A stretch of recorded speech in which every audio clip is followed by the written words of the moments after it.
Hey everybody, this is a quick video in case you have a spa jacuzzi, and the controls are made by Joyonway. And on your display, on your Joyonway control display, you're getting an F3 error. And you're trying to figure out what this error is and what you need to do to get rid of it. And actually on some of these displays, it actually has F3 colon, and then it'll explain what the error is.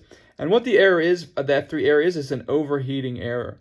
And so what you need to do to get rid of this overheating error is, first of all, why is it overheating?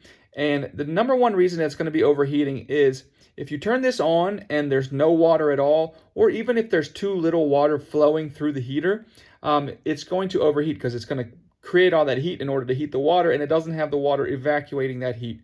So what you need to do is make sure that it's not an actual overheating issue in itself. It's usually a water flow issue.